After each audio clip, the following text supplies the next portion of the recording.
রাজধানীর বাজারে কমছে মোটা চাল, মসুর ডাল, চিনি ও মশলা জাতীয় পণ্য, পেঁয়াজের দাম। তবে দাম বাড়ছে খোলা সয়াবিন ও পাম তেল। বাজার হিসেবে এমন তথ্যই দিয়েছে সরকারি বিপণন সংস্থা টিসিবি। রাজধানীর বাজারে কমছে মোটা চালের দাম। সরকারি সংস্থা ট্রেডিং কর্পোরেশন অফ বাংলাদেশ টিসিবির তথ্য, গেল এক মাসে মোটা চালের দাম কেজিতে 4 টাকা পর্যন্ত কমে বর্তমানে বিক্রি হচ্ছে 50 থেকে 60 টাকায়। তবে স্থিতিশীল সরু চাল বিক্রি হচ্ছে 70 থেকে 85 টাকায়। এক মাস ধরে স্থিতিশীল রয়েছে আটার বাজার দর। প্রতি কেজি খোলা আটার দাম 44 থেকে 50 টাকা।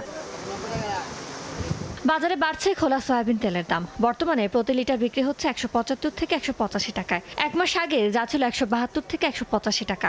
খোলা পাম তেলের দামও রয়েছে ঊর্ধ্বমুখী। মাস ব্যবধানে কমতির দিকে রয়েছে মসুর ডাল। প্রতি কেজির দাম 110 টাকা থেকে 120 টাকা। কেজিতে 2 থেকে 5 টাকা কমে চিনি বিক্রি হচ্ছে 98 থেকে 105 টাকা কেজি দরে। নিম্নমুখী প্রতি কেজি পেঁয়াজের দাম পড়ছে 50 থেকে 80 টাকা। ইয়ানু শিফাত, সময় সংবাদ, ঢাকা। 40 বছর ধরে অসংখ্য খুশির মিছিলে ছিল আইডিএলসি, থাকবে আগামীতেও।